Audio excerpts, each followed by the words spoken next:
Supposed to smell like sweat and vanilla, is what Jen said. Sweat and vanilla. Hey, everybody. Thanks for joining me on this special episode of Obviously Wrong, where I'm joined by my brother, Seth Caples, and we are going to do what no two white men in Texas have any business doing. We're going to discuss Taylor Swift's The Life of a Showgirl. The new album is out, and see if you can see it without the ring light just it's somewhere in there. You know what it looks like. Anyway, I know a little bit about Taylor Swift tangentially because my wife and 14-year-old daughter are fans. Seth does not. No. Very little. I know very little about her. Yeah, so basically this is a guy that knows nothing about Taylor Swift, learns the wrong information from a guy that knows a little bit about Taylor Swift. So the new album has 13 songs. 13 is her lucky number. Okay, listen, I'm not superstitious. I don't believe in the whole 13 is... Yeah. It's never been unlucky for me. It's her lucky number. It is, okay, I guess it is sort of a lucky number for people. Like, it's a tattoo, right? For some people, and it's like a lucky number in the tattoo. No, it's the Mexican mafia number, 13. It's a lot of things. It's a number. It's a number. Numbers are complicated. So people. She put 13 tracks on it. The Fate of Ophelia, Elizabeth Taylor, Opalite, which is controversial apparently. Wait, can I ask you a question you might know? Your curiosity, how much can you fit on vinyl? Okay, that's a rabbit hole. Let me circle back to that. Song number 4, Father Figure. That's a weird, creepy one that I don't much care for. Number 5, Eldest Daughter.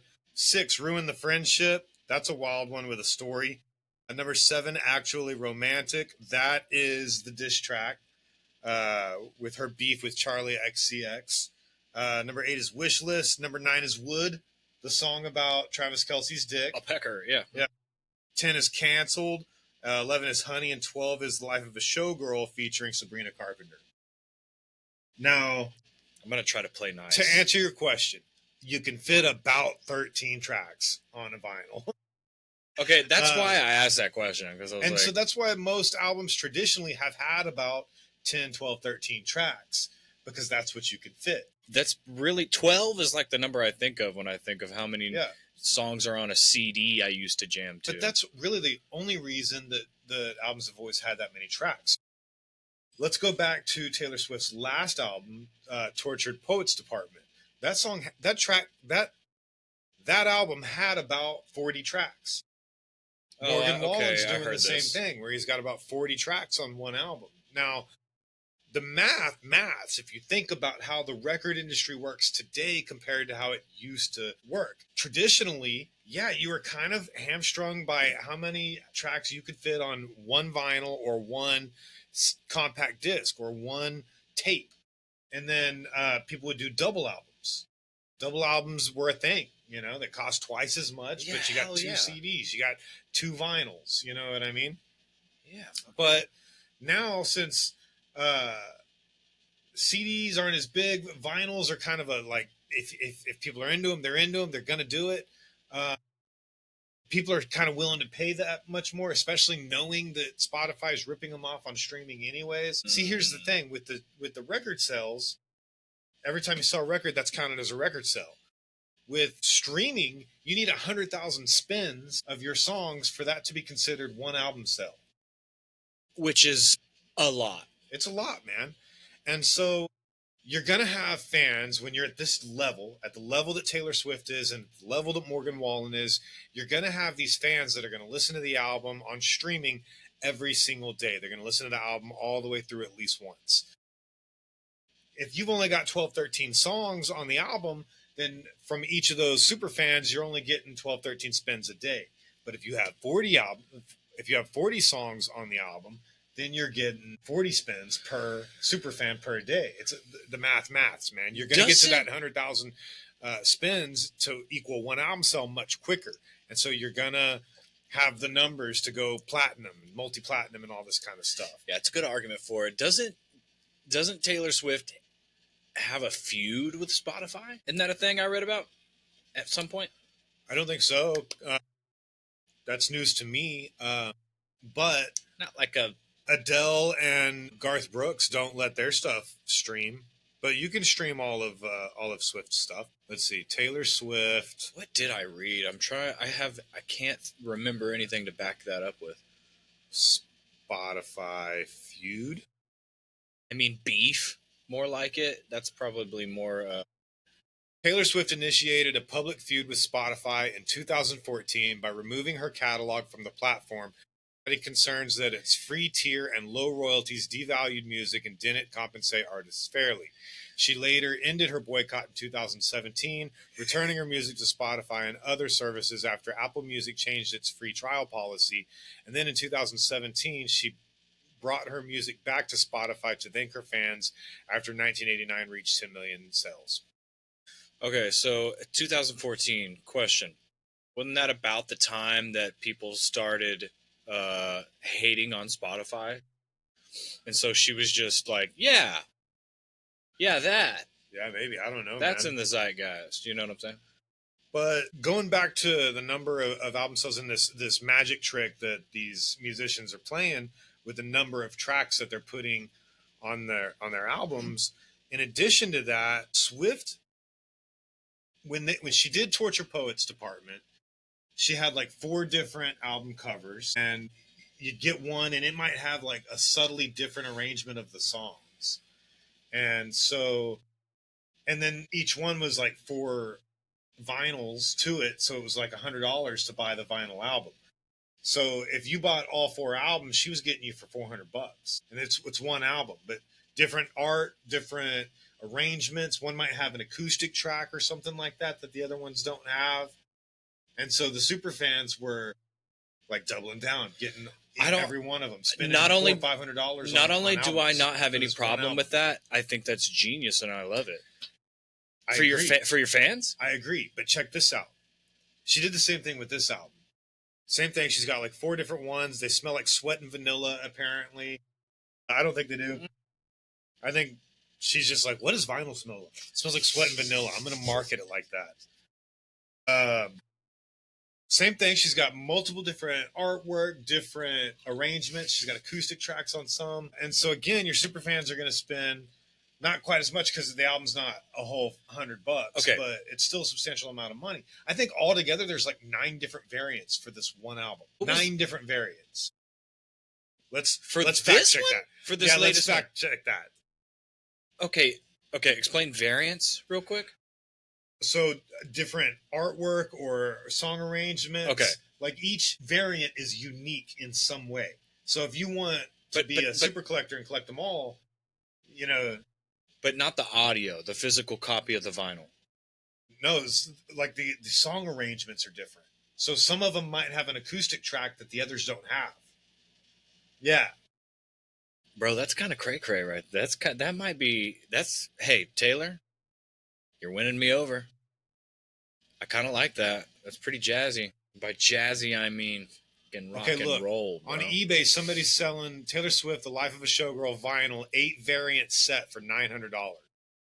Another one for $700. Bro, I would love to have that just because I'm a giant fan of music.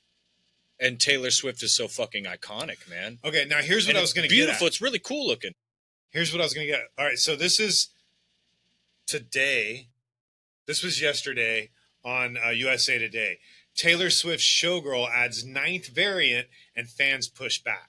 So fans are starting to get a little like, girl, what the hell? And I think part of that might be Tortured Poets Department was a very like angsty, depressed album. Like you could tell that she was a little depressed writing some of those songs and kind of spilling her heart. Okay, and so like everybody's like, oh, give her all the money, but this isn't that. This album give her all the money. Yeah, this album's all upbeat and like I'm singing about my boyfriend's dick. So she learned from that, you think maybe? Right? Like she was like she heard the backlash. No, what I'm saying, certainly people complained about it, but what I'm saying is some of these fans were like more willing to spend the extra money when it was a one-time thing, and she was like, oh, clearly she's emotionally low because these lyrics speak to me so deeply, you know what I mean? And now she's like talking about her husband's her fiance's redwood tree dick. Yeah. And His they're like, ginger all right, rod. your life's fine. I'm not buying 9 fucking variants of this this album. You know what I mean? Yeah. So the article from USA Today says Taylor Swift is keeping it 100, or keeping her fandom up for 100 hours as the rollout continues for her 12th era, The Life of a Showgirl. An upteenth countdown on Saturday revealed another variant drop, her 9th. The 60-minute countdown with a flowery oil painting appeared on the singer's website at 6 p.m. Eastern. Swift's marketing team, Taylor Nation, had posted a time card of the singer's schedule for the rollout with a hole punched at 7 p.m. Saturday, and all it said was stand by. It ticked down, and then she dropped another release. I guess 4 CDs or something. Anyways, here's some tweets. Some fans online are calling out the new variants on the account run by Swift's team. At Like Davey said, I'm a longtime fan and I love Taylor, but 4 vinyls, each with different songs, feels like a cash grab, especially after all the previous versions. At Faith.Steel said, can we just get them all on one CD? Go back to the days of acoustic or deluxe CDs and regular and signed and call it a day? These versions are so good, but nobody can buy all these versions. Like collectors, CDs with bonus stuff was fun, but that's about it. We are really only going to play one. 100% true. And I like what she said about the deluxe albums. Yeah, I mean, like, do and then do a deluxe album that's got some live tracks, some acoustic tracks, maybe even a signed version, like she said. You know what I mean?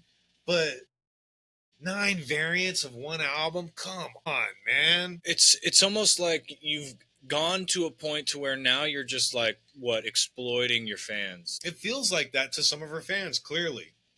I mean, it's brilliant. If people are willing to pay for all of that, awesome. I mean, 4 of them's brilliant. Now, here's a rumor that I don't know if is true. I heard that during Tortured Poets Department. Okay, you keep referencing this one. This is the last one before. Yes. Okay. Yeah. When that album was being produced and created, she clogged up all of the pipelines for people to actually get records made. Like, you couldn't get a record pressed because all of the presses were pressing Taylor Swift albums. I don't know if that's true. Let's Google it. That sounds like bullshit. That's like some Anheuser-Busch buying out all the shelf space in stores for microbrews. That's what that feels like. You know what I'm saying? Yeah. But they do kind of do some of that. Anheuser-Busch does do that. You know what I'm saying? So it's just got that sort of feel to it. Let us see here. Did Taylor Swift use up all the vinyl presses for her album? No, Taylor Swift did not use up all the vinyl presses. Vinyl manufacturers is a large industry. But that's just one Google AI opinion. Right. That doesn't mean that I'm wrong. It just means Google's AI? Google's AI said I'm wrong. Is that the name of Google's AI? Google's AI? I don't fucking know. They're not. Their marketing. CNBC, why Taylor Swift's Life of a Showgirl vinyl avoids tariffs. Why does it avoid tariffs? Yes. I want to know. Yes. Taylor Swift's new album will launch Friday with at least 7 collectible vinyls. Oh, Sweet Summer Child. Vinyl records, CDs, and cassette escape U.S. tariffs thanks to a Cold War era exemption, keeping prices stable for fans but frustrating U.S. manufacturers who argue tariffs could strengthen domestic production. Physical music's resurgence has been driven largely by Gen Z collectors and social media vinyl hauls, turning vinyl into one of the music industry's fastest growing segments. Interesting. All right, well, what do you say we listen to some of this album? Yeah, because I want to know some things. Like, well, what's going on? Like, for example, have you listened to this whole thing? With some Rammstein or something. Have you listened to this whole thing? Yes, I have listened to it a couple of times in the car with my wife and daughter already. Okay, questions. Is it real instruments or is it samples? Is it? There's no way to know, man. Is it a pooter making sounds and stuff and things? I don't know. So make a. It's musicians in the studio. Okay, but here's the thing. Billy Corgan recently on Bill Maher's podcast said that all new music is using AI to some extent. And he said primarily with lyrics. Explain. I don't. You'd have to ask Billy Corgan to explain. I don't know what that means. Well, so when they're writing songs, they're using AI to write lyrics. That makes me sick to my stomach. Yeah. I mean, listen, but you can also use AI for all sorts of other stuff. I'm on all of these platforms where it used to be before. Okay, I got kicked off of Facebook for 6 months and only recently got back on. Some of these songwriter pitch groups that I'm members of, before I got kicked off, it was just people pitching their songs and trying to get people to listen to their songs or trying to get people to help them record demos. Now it's all just people making AI demos and saying, "Hey, shoot me over your lyrics and I'll shoot you out an AI demo." Yeah, it's crazy. I don't like that, man. It's like that's all that these groups are anymore. Just nothing but AI song work. It's crazy, man. Did you hear about this this guy that made an AI song and then used AI to stream the shit out of it and got like $10 million out of Spotify and then got arrested? I did not hear about that, but I've been hearing about AI bands popping up that people are like, they're gaining like a giant following, these AI bands. And it's good stuff, which is scary. Some of it. Michael Smith was arrested and charged with wire fraud and money laundering for allegedly using AI-generated music and bots to fraudulently collect over $10 million in streaming royalties.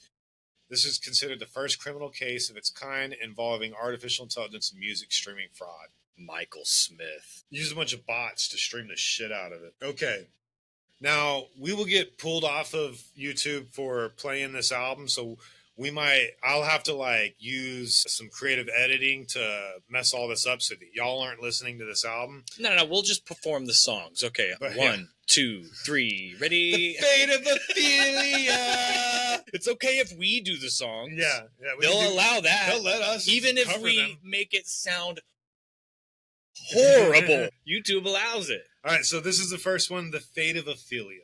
I like it. Sexy. Bro, watch me love this album. Watch me. So the album is much more upbeat. I do like this much more than Tortured Poets Department. Some of the songs I'm like, geez, Taylor, whoa. You know what I mean? But what do you mean by that? What do you mean?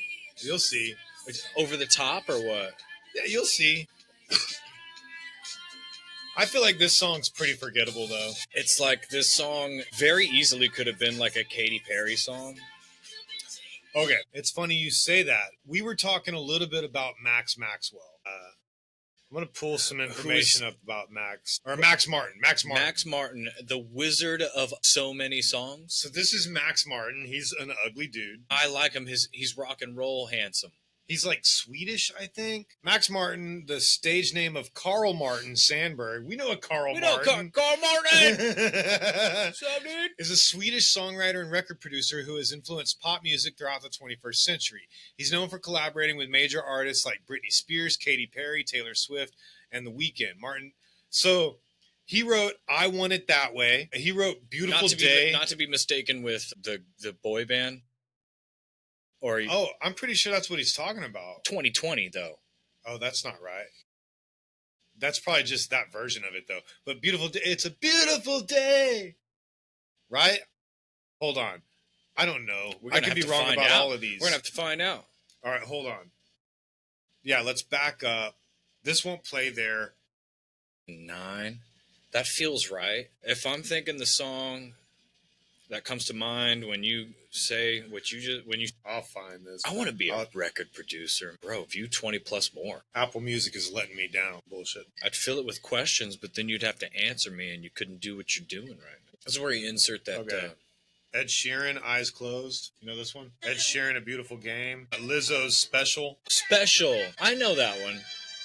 Featuring SZA. Lizzo's Special. I know that. Pink, Never Gonna Dance Again. Yeah, I Want It That Way. Backstreet Boys. He wrote that one. That's a great acoustic riff. It's beautiful. Yeah. I don't care what the fuck you think about. He wrote this one. Britney Spears, Baby One More Time. Justin Timberlake, Can't Stop the Feeling. The Weeknd, Can't Feel My Face. So he's a hit wizard. Yeah. Yeah. He's a producer on Taylor's Shake It Off. I think he wrote Shake It Off also. I love that song, The Weeknd. Yeah. Oh, yeah. In Your Eyes, The Weeknd. Ensues, It's Gonna Be Me. Katy Perry's Teenage Dream. Since You've Been Gone, Kelly Clarkson. Since You've Been Gone, yeah. Adele, Send My Kelly. Love, Adam Lambert. He wrote Roar by Katy Perry. He's every pop fan's favorite songwriter. Really, that's a great way to sum him up, right? He's every pop fan's, every current pop fan's favorite songwriter is who Max Martin is. And I tell you what, a lot of those songs, I mean, I'm a grown-ass man. Straight, by the way, and I love so many of those songs. They're hits, man. There's no doubt they've made billions of people happy, and people love those songs. Right. And you know, a lot of that came directly from him. Now, all of these musicians oftentimes get a writer's credit on there, but what do they say? You know, write a word, get a third. Yeah, which bothers me. That bothers me. And I mean, all Taylor has to do to get her name as the songwriter is be like, I actually wouldn't say it like that. I'd say it like this. And then that's the version they cut. She's a songwriter, you know. Now, I'm not saying Taylor Swift doesn't write her own songs. Some of these songs, certainly. I can't imagine that Max Maxwell wrote a song about Travis Kelce's dick. And Taylor was like, oh, this is great. I'm going to fucking record this song. No, that's not how that went down. But this dude writes a lot of hits that, you know, that these young pop females and even boy bands and such have made very famous. Earlier, Taylor Swift, I was defending as her own songwriter. And I was like, bro, I don't care what you feel about her songs. You got to respect the fact that she writes her own songs. And I agree.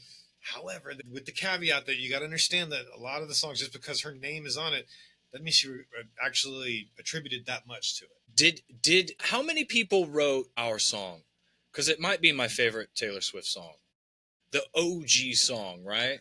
Is that the OG Taylor Swift song? Very country, by the way. It's not pop. Just Taylor Swift. She is the sole composition and lyricist songwriter credited on this song. Okay, so explain composition. I know what that means, but explain. So composition is the actual musical composition. Which is she so cool. Wrote the riff on the guitar in her bedroom and wrote the lyrics down on paper and put the chord changes above the words. She did all of that. She wrote the song, the lyrics, and the composition. That's that shit that's rock and roll to me. That's that shit that I fucking love. And that's that shit that you have to respect about her. Yeah. Because, I mean, I'd argue that even still today, of all her, I mean, I haven't heard any of her stuff, so I guess I have no ground to stand on. But this is the second song on the track, Elizabeth Taylor. Keep talking. You know, the other song I love, I think, it might not be called Romeo and Juliet, but she talks about Romeo and Juliet in the song. It's another one of her early ones. It's great. I bet she wrote that one all on her own as well. Maybe. What do you think's one that we'd be able to play? You think we can play Travis Kelce's dick song? For YouTube? None of them, bro. I mean, it seems like everybody else who has a YouTube channel can play shit except you. I don't know what's going on there. No, I mean on the guitar. Bro, it's a pop song. I feel like that lyric, can't have fun if I can't have you. There's a variation of that on this song where she's talking about crying at the gym on her last album. Yeah, it's like, hey, you've already used that lyric once. All right, then you have Opalite. Now, apparently there's some controversy about Opalite. What'd you think about Elizabeth Taylor? That was the last one there? Yeah. Well, let me know. People have accused me of being a drummer, so I pay attention to the drums, and I liked the drums. I need more of it to really give you... It's not a song that grabbed me and was like, hey, check me out. Yeah. It's not one of those songs that turns your head and if you're in a crowd, and not for me. This one, too, seems kind of... I mean, it's cool, man. It's your... Hope I didn't blow out anything just now, but... You know, it's a great tempo for pop. Okay. So I'm just saying nothing. Nothing about the Opalite controversy involves fans speculating that Taylor Swift's song of that title from her album Life with Showgirl is a subtle dig at her fiancé Travis Kelce's ex-girlfriend Kayla Nicole. The lyric in question, "You were in it for real, she was in her phone, and you were just a pose," is interpreted as a reference to Kelce's past relationship with Nicole, especially after a resurfaced video showed him telling her to just drink the wine so we can go during a date. Swift has not confirmed the reference, but the song's title itself is a nod to Kelce's birthstone, Opal, and fans have embraced the theory. Okay, can we talk about that for a second? I think that also, though, there's a line that says something about, like, you were Onyx and I'm Opal. His ex-girlfriend's black. So that's, like, racist? Yeah, I don't know. Okay, so... Just drink the wine and let's go. That's such a harmless sentence. Right. How many times have you told your wife, "Hey, just finish your drink and let's go"? There's a video on YouTube of him saying that shit to her, and then she put that in her song. Taylor put it in her song. Why? Was it controversy? Like, did people hating on? That's what I'm saying. Man hating for that. People are saying that she's racist for the Onyx and yeah. This isn't the it is. Maybe she's just a lyricist Max trying Martin to put wrote clever on this words one also. together. Maybe it's that. This song's written by Max Martin, Shellback, and Taylor. Sleepless in the Onyx night, but now the sky is opalite. Bro, what, dude? Okay. That's Taylor, easy girl. Racist, bro. Easy girl. Dude, if I did that, I'd be... Yeah. All right, so this is Father Figure, and it's weird, too. I don't know if there's any controversy behind this one, but the song itself weirds me out. It weirds you out? The lyrics do, yeah. Yeah, hit me with them. Let's see them. Are we going to make it to where our viewers can see what's happening here? Okay, that'd be great if we could. Eventually one day, maybe. I could have set that up, but I didn't realize we were going to be so into it. Something to look into later in life. Because my dick's bigger. Is she saying dick or deck? Dick. She's saying dick? Yeah. I thought it was deck, bro. Is that even stupider than dick? Give me these lyrics. If it says dick, I'm going to trip out right now. So this one's written by Max Martin, Shellback, and Taylor. I don't know who Shellback is. Sounds like a gamer tag or some shit. I'll be your father figure. I drink that brown liquor. I can make deals with the devil because my dick's bigger. Wait, stop. Do we know if this song is like a perspective of Taylor, or is she narrating someone else? Yeah, no, maybe somebody took advantage of her in the industry or something, or tried to. Maybe it's just because that is a thing that does happen. Maybe it didn't happen to her, but she's talking about it's a thing. It's a life of a showgirl. A life of a showgirl, that sounds like some shit they would deal with. That's what they dealt with at Fox, right? I was like, verse 1, that's the beginning of the song right there, huh? Yeah. When I found you, you were young, wayward, lost in the cold, pulled up to... Okay, bro, right off the bat, it's like word salad, it feels like. First of all, let me clarify that Taylor's great. Well, I get where she's going. I understand it now seeing the lyrics than I did just hearing her sing it. Leave it with me, I protect the family. It's very much sounds like the Colonel Tom Parker Elvis Presley relationship. Well, what is this when here? I found you, you were young, wayward, lost in the cold, pulled up in the Jag, turn your rags into gold. The winding road leads to the chateau. You remind me of a younger me. I saw potential. I'll be your father figure. I drink that brown liquor. I can make deals with the devil because my dick's bigger. This love is pure profit. Just step into my office. I dry your tears with my sleeve. Leave it with me. I protect the family. Pay the check before it kisses the mahogany grain. Yeah. That's interesting. How is this popular? Okay, the line with the make deals with the devil because my dick's bigger, that is gonna go over horribly with people who are like, believers of the Illuminati and that she's a Satanist and conspiracy. You know how these conspiracy theorists who are like, all of the entertainers are all Satanists and stuff, devil worshippers and stuff. Yeah, they're gonna love that shit. No. And if she is, if Taylor and all those celebrities and artists are to the fact that there's a mass amount of people out there that are like that, then they're stupid, and they shouldn't. If they know that they're out there, they shouldn't fan that flame. You know what I'm saying? Yeah. Don't write lyrics like that, man. What the fuck are you doing? Maybe be a little bit more poetic about your shit. Also, not songwriter as good as her. I don't hate those lyrics. I think it's actually a pretty clever song after just reading the lyrics. This one's called Eldest Daughter. Where's that guitar at? I put it up. I'll go grab it. In a little bit. It's in a minute. You just let me know. We'll try to play wood. Okay. We'll try to cover it. I'll play it perfectly. I'm a drummer. So this is our first piano song, huh? Is it? I mean, I feel like it. Maybe I'm barely paying attention. Yeah. It's a meh song. That's what I feel about. Bro. Yeah. That sounds like Taylor Swift. Okay. Ruin the friendship. Okay, apparently there's some backstory to this one. Hit me. I love this. This is my favorite one already.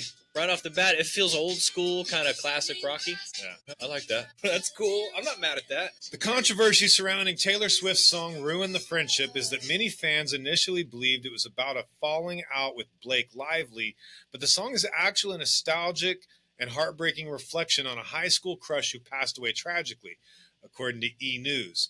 Swift's song details a missed opportunity to kiss a male friend in high school before he died, and she later learned from her friend Abigail Anderson that he had passed away after graduation.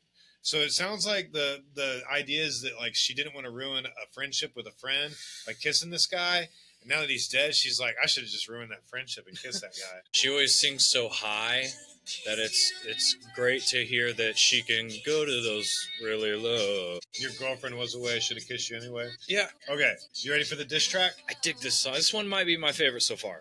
Rock on. Okay, number 7, Actually Romantic. I like this one. I think this is a dope song.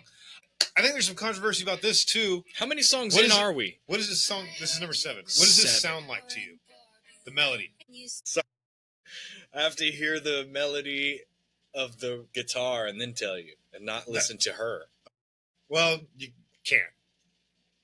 I just did. What are you talking about? Man, it's right on the tip of my brain. You know this song, right? This is a good song. I like this song. Is it almost Weezer? Almost? It's in that genre, that vein. Say it ain't so. Yeah, but no. Okay, hold on. Let's go back. Teenage Dirtbag by Wheatus. Wow, yeah, wow. Check you out. Credit my daughter for that. She's the one that told me this. There's no way that they can hear that. You think they can? My daughter caught it. No, I mean the phone. Oh, I don't know. We'll figure it out. Throw it in somehow.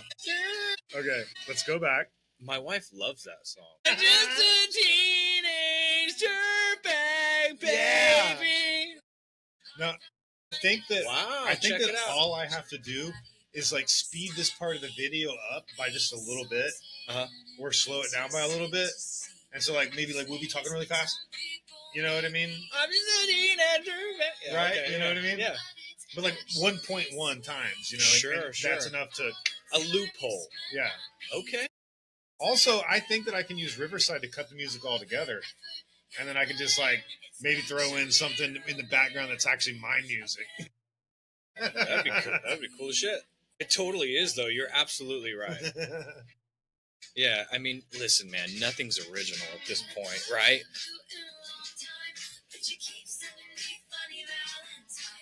Without me adjusting my hoys. But apparently this is all about Charli XCX. Let's talk about that. It's about who? Oh, yeah. Let's talk about that. What Google's AI says about that. I'm more into Taylor Swift than Homegirl. Taylor's more... They're both gorgeous. I love my wife, by the way. Tracy, Variety. Taylor Swift and Charli XCX feud rumors explode over actually romantic song How Did We Get Here? Taylor Swift dropped her album, and the hottest topic among many online is the song Actual Romantic, the 7th track on the album. So the widespread speculation that Swift is dissing fellow pop star Charli XCX. But how did we get here? The two singers appeared to be on healthy ground last fall when Swift praised Charli's songwriting in a New York Magazine cover story on Charli and her album, Brat. But now social media is convinced that Swift has her knives out for Charli on Actual Romantic, where Swift calls out a singer who bashed her as a boring Barbie while on cocaine. This singer also congratulated one of Swift's ex-boyfriends when he ghosted Swift. The internet is now wondering, are Swift and Charli feuding? Now, it's all so petty. I mean, right?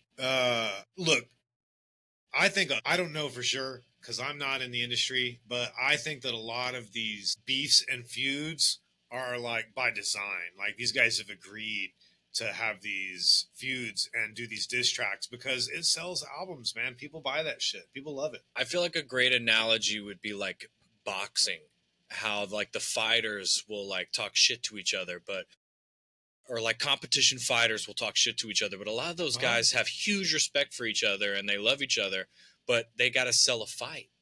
Right. And you're trying to sell an album. Yeah. And if you go back to like the whole point of the album, Life of a Showgirl, what's the life of a showgirl without some beef?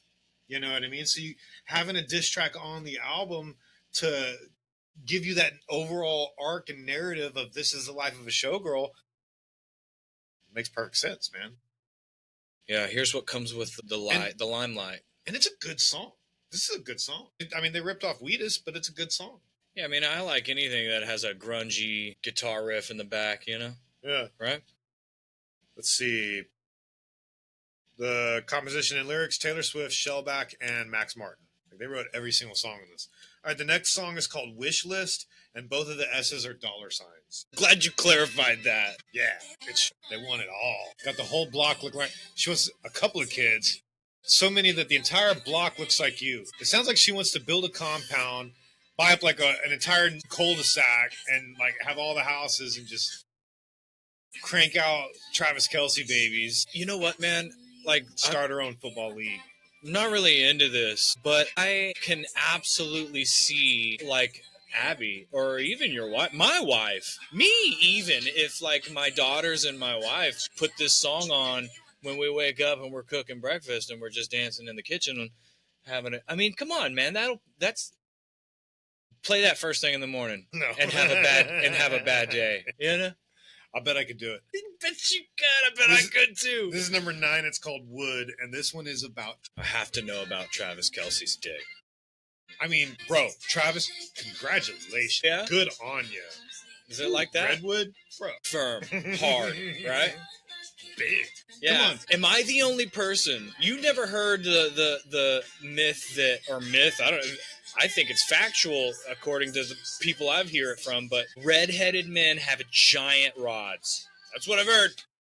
Listen, I don't make the rules. That's news to me, man. Everybody at home is like, Travis Kelce's not a ginger. I mean, except he is, though. Every brown-haired and, like, brunette dude, right? Mark my words, at some point this football season, there's going to be some cameraman getting a little too close to Travis's groin region with that camera, dude. Yeah. Wood was the key that opened my thighs. Maybe that's not the one we try to cover, but I think it'd be fun. All right, this one's called Canceled, and it's kind of fun. La la la la la la la la la. It's I don't know. That's not my flavor of. I feel you. Yeah. You know, I like the melody. guitar. It seems very rock and roll, sort of grungy. I like the chug, chug, chug, chug, chug. I'm a fan of that. I like that. It's that la la la la la la la. Yeah, la. The vocal melody is. It's very teenage girl in the bedroom. I like the concept behind the song, the idea behind the lyrics that like all of my friends are canceled. I don't give a shit. They're fucking cool people. You know what I mean? At least that's what I think it's about. I don't know. Yeah, man. I can't speak to the song's story or plot or anything because. And it plays on the overall arc that I was talking about. You know, the life of a showgirl is the point of the album. And getting canceled and having friends who have been canceled. That's part of it, right? All right. This one is called Honey. I think this is a pretty forgettable song. Another piano song. Very hip-hop drum beat here. I bet people like this song. You think that's a drum set? No, I think that's an electric. Yeah, me too. I think that's definitely an electric computer. Which is crazy because, I mean, why?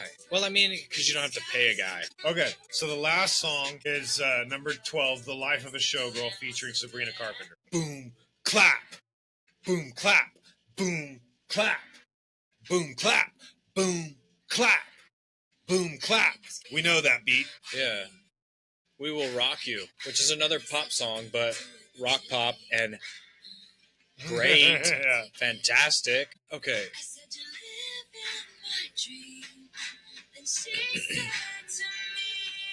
It's like a lot of like whisper talking, whisper talking, and this I'm seeing.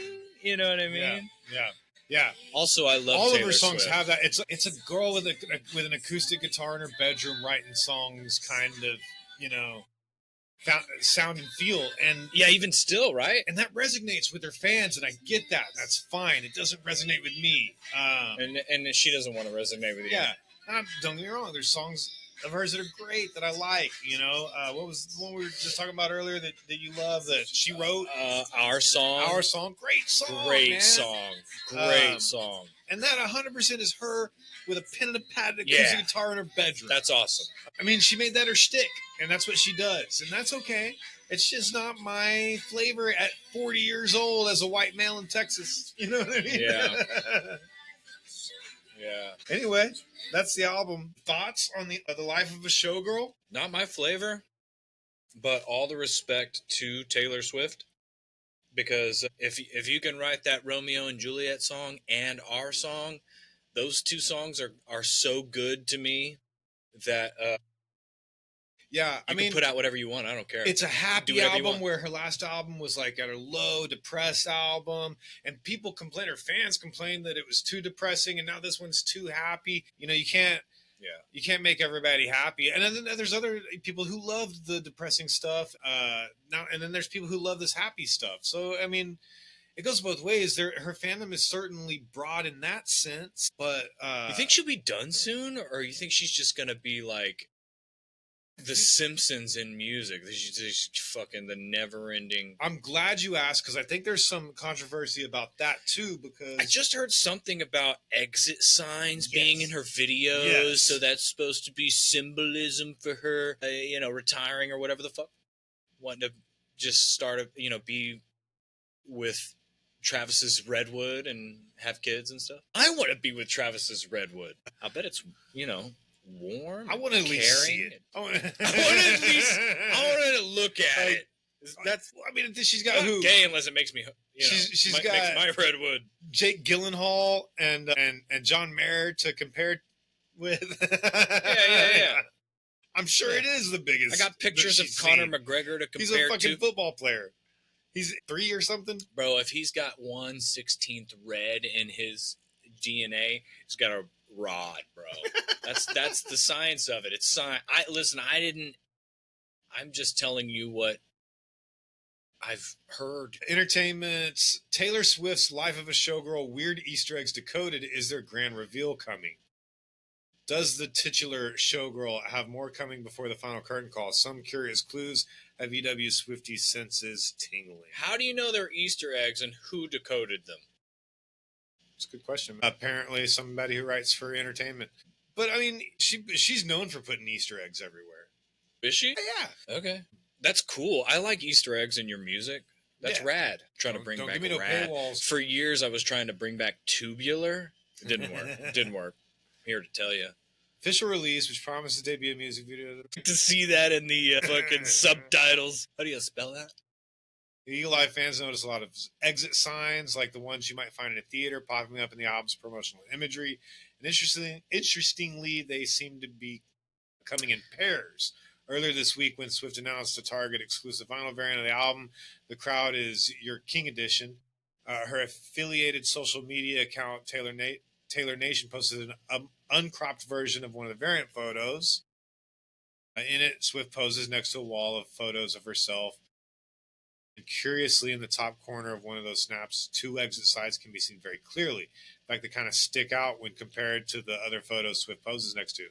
So, I mean, does that mean that her and Travis are fixing to retire from their careers? And no, man. It go means... buy a city block somewhere and make a bunch of babies?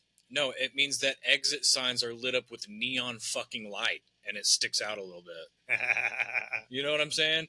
I feel like people are looking into it. I mean, okay, she is known for Easter eggs. The full-size version of the Baby That Show Business variant cover also features two glowing exit signs.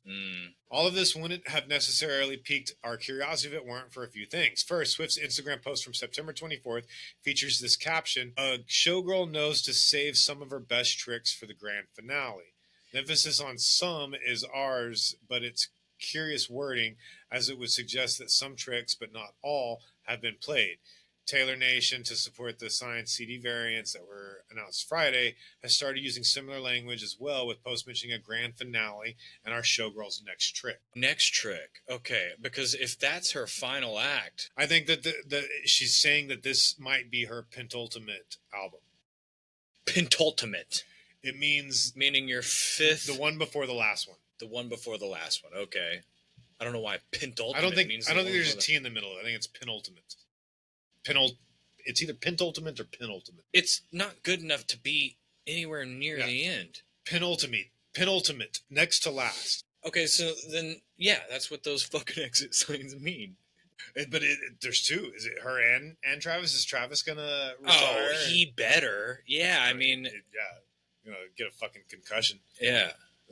Your 15th, 16th concussion. Well, I mean, yeah, he's for football 60. Yeah. You know what I'm saying? Okay, what do you say we take a break, refresh our drinks, and then try our best to jam out some Taylor Swift songs. Okay, so what happens if it's horrible? Then we won't air it. No, air it. Air it and be like, roast us, fam, roast us. I 100% guarantee. Classmates, her version's going to be way better than my version. What are the? Oh, they're hard knockers. Roast us, hard knockers. Yeah. All right. After this word from our sponsor, we're gonna do wood. We can. We'll try. Which one did you say you want to do? I think it'd be funny to sing about Travis Kelce's dick.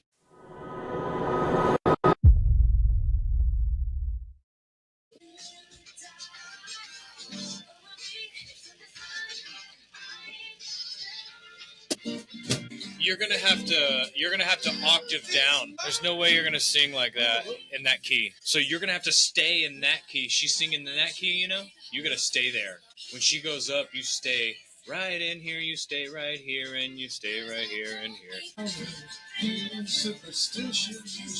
Yes, stay right there.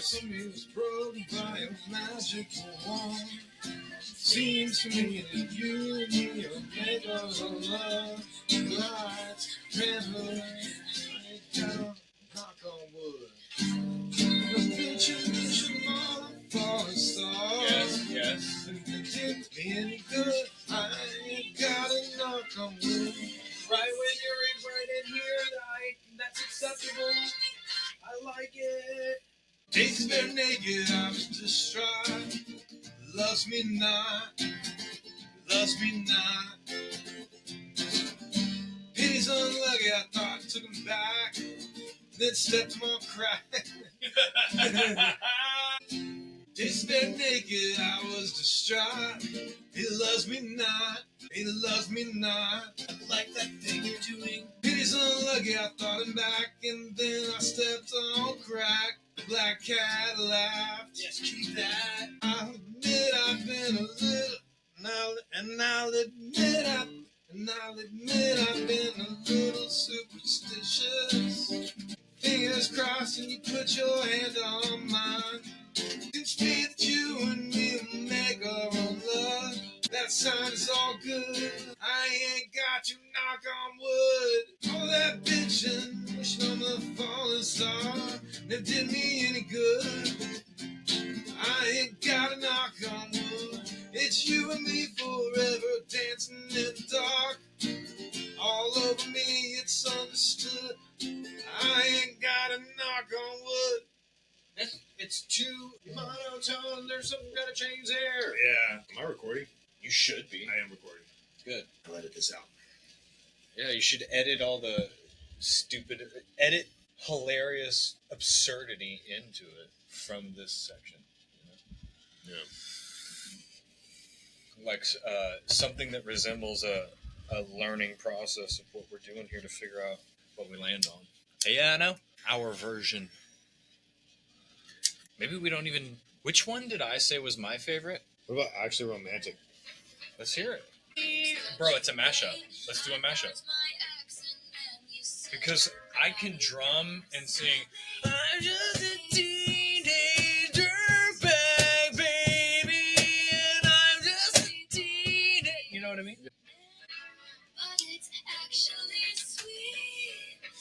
All the time you spent on me is honestly good.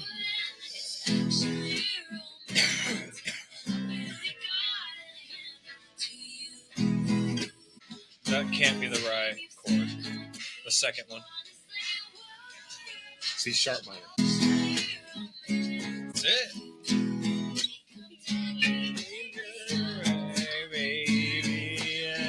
I can't even do octave down. Just... I'm just a teenage dirtbag, baby. Instead of I'm just a teenage dirtbag, call me a boring Barbie when the... No, it's You're ambitious. I can't believe you're doing this. I love it. Bro. You call me boring Barbie when the Coke's got you bread. Bro, that was High perfect. five my ex and then I gave you glad. Fuck. High five my ex and then you said you're glad he ghosted me. I heard you call me. I heard you call me boring barley when the Coke's got you bread. High five my ex and then you said you laughed and ghosted me. Wrote me a song saying it makes you sick to see my face. Some people might be offended. It's actually sweet. All the time you've spent on me, it's actually wild. All the effort you put in, actually romantic. I really gotta hand it to you. This over. Let me hear this song. Those high notes. Yeah. Because you hit it. It was just like so shocking to hear you hit that note so well. The Coke's got you brave. Brave. Yeah. He said you're glad he ghosted me. Ghosted me. Just copy the first note. Don't do that. You know what I'm saying? Just keep it simple, stupid. But it's actually sweet. All the time you spend on me, it's honestly wow. All the effort you put in, actually romantic. It's actually romantic to you. No man has ever All right, loved you gotta me find a way to like keep you. that down, octave down somehow. You call me boring Barbie when the Coke's got you bread. I fired my ex and then you said you're glad he ghosted me. Wrote me a song saying it makes you sick to see my face. Some people might be offended. It's actually sweet. All the time you spent on me, it's actually wild. All the effort you put in, it's actually romantic. I really gotta hand it to you. No man has ever loved me like you do. It's so funny because you're hitting the notes, but it's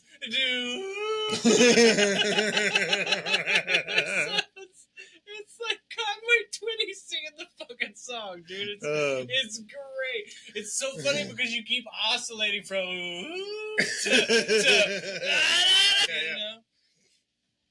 It's fucking great. Okay. You just gotta keep this, and because you're hitting those notes. So who gives a shit about everything else, right? Okay, all right. Here we go. We are going to try to play actually romantic.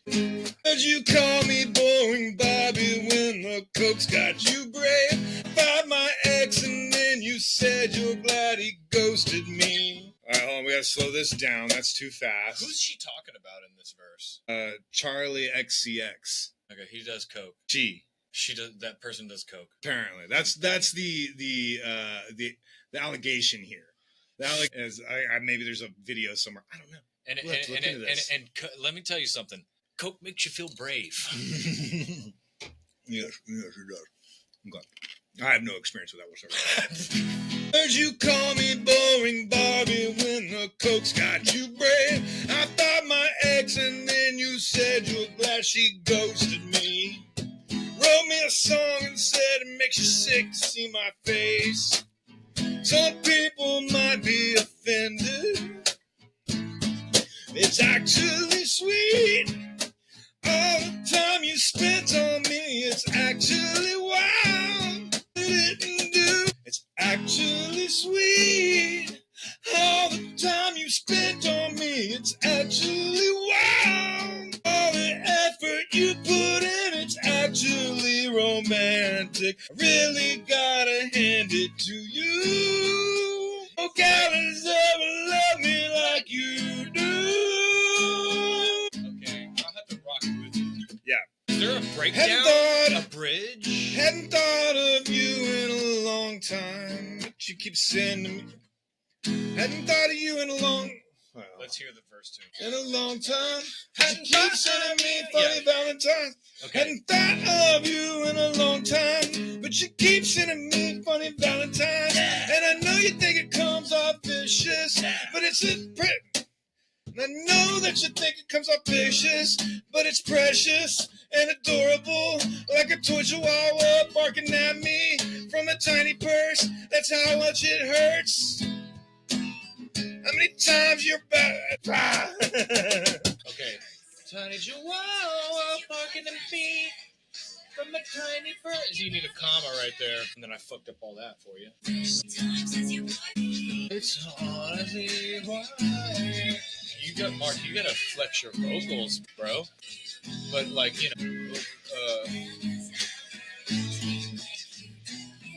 you're not gonna be up here, you're gonna be right.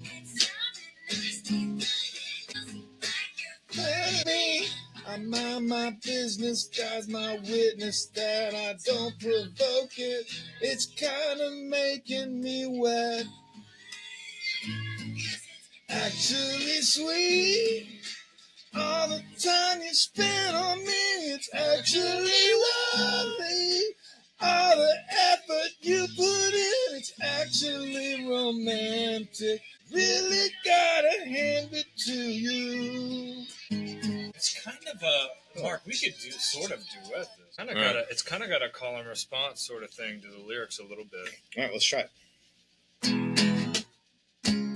Would you call me boring Bobby when the coke's got you brave? I found my ex and then you said you're glad she ghosted me. Wrote me a song that said make you sick to see my face. Some people might be offended, but it's actually sweet. All the time you spend on me, it's actually wow. All the effort you put in, it's actually romantic. Really gotta hand it to you. No gal has ever loved me like you do. You in a long time, but you keep sending me funny Valentines. And I know that you think it comes off vicious, and it's really precious. Adorable, like a toy chihuahua barking at me from a tiny purse. That's how much it hurts, you whore. How many times has your boyfriend said, cunt? Why do we still talk about this bitch? Okay. We might be shooting ourselves in the foot with this song because of the do-do. Do-do. Yeah. Do you know what I'm saying? Yeah. Should we do one we know instead? Well, What's that, our song? Maybe the move for the sake of the video is to attempt one of the songs on this album. I'm gonna fucking piece together all of these shitty little attempts of us Please, with the fucking. For the love of God, dude. Who gives a shit? You know what I mean? What are they gonna do? Say nasty until things we land about on us? one that's like, hey, that was actually not bad, you know? They're gonna fucking say mean things. I hope so.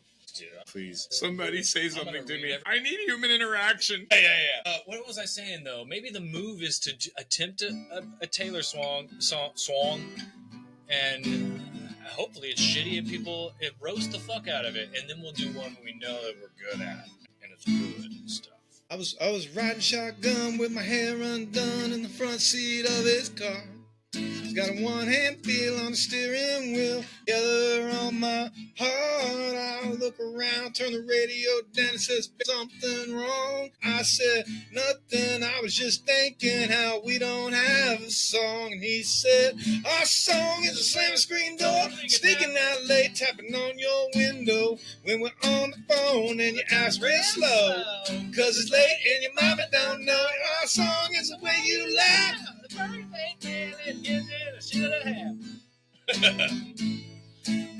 You want to sing it? A Taylor song. How about that? I was riding shotgun with my hair undone in the front seat of his car. He got one hand feel on the steering wheel, the other on my heart. I look around, turn the radio down, says, baby, is something wrong? I said, nothing, I was just thinking how we don't have a song. And he said, our song is a slam screen door, sneaking out late, tapping on your window when you're on the phone and you talk real slow. Cause it's late and your mama don't know. Our song is the way you laugh. First date, man, I guess that I should have. And when we get home, before I said amen, I guess it goes back and forth right there, asking God if I play it again. That should be Taylor Swift's final act. Smash guitars, set things on fire, finally release the banshees of the middle-aged white women on the world to go be succubuses. That's good stuff right there, man. And it's like an innuendo, but it's subtle, and it's not, I'm signing a deal with the devil because your dick's huge. Redwood big. You know what I'm saying? If you YouTube any of Taylor Swift's songs, all of her new songs come before the one you searched for. Yeah. When I was When I first saw you, I closed my eyes. Flashback starts, I'm standing there. On the balcony in summer air. See the night, see the podium again. See the night, look back and straight home. Little goodbye. Said stay away from Julia. I was crying on the staircase, begging please don't go. And I said, Romeo, take me somewhere we can be alone. We got to the garden to see you. We keep quiet 'cause we're dead. Okay.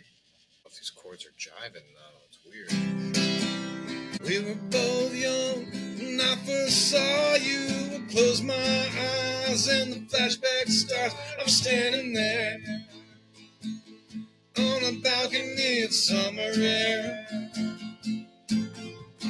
See the lights, see the party, the ball gown. See you make your way through the crowd and say hello. Little did I know that you were Romeo and you were throwing pebbles. But Daddy said stay away from Julia, and I was crying on the staircase, begging you please don't go. And I said, Romeo, take me somewhere we can be alone. I'll be waiting. All that's left to do is run. You'll be the princess, and I'll be the princess. It's a love story, baby, just say yes. I sneak out to the garden to see you, but keep quiet 'cause we're dead if they know. So close your eyes, escape this town for a little while. 'Cause you were Romeo, I was a scarlet letter, and my daddy said stay away from Julia, but you were everything to me. I was begging you, please don't go.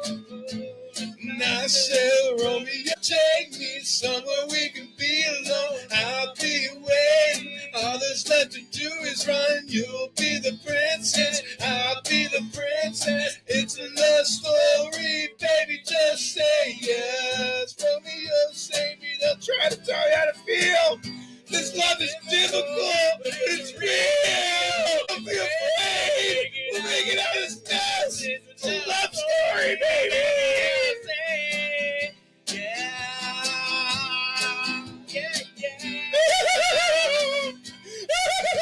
Maniacal laughter in the subtitle. That's Crying Teenager. Oh, okay. Yeah. Got tired of waiting, wondering if you were. I don't know the rest of the song. Hey, this was fun. Sounded like maniacal laughter. No, this was a lot of fun. Taylor Swift, you're an excellent songwriter. Your melodies are simple but also complex at the same time. Your lyrics, while very high school girl hiding in her bedroom crying over ex-boyfriends, and doesn't really resonate with me. It resonates with millions and billions of women and girls all over the world, and that is amazing. Congratulations. The new album is not without its flaws, like any kind of art ever is, but that's what art is. Art is all of your flaws and your scars and everything that's wrong with you, and you put it out there for everybody, and everybody consumes it and talks shit about it. And that's what's great about art and America and the world and MAGA and everything else. Okay, everybody, I love you. I'm rooting for you. Good night. Salute. Go home and drink whiskey, everybody. Oh, also Travis Kelce. Good on you, buddy. Yeah, dude. Wish I had a redwood. I got a fucking. I got twig I dick. got a fucking. What is it? I can't think of anything funny. I got balsa wood, man. Oh, it's so soft. Yeah, that's great, right? I totally redeemed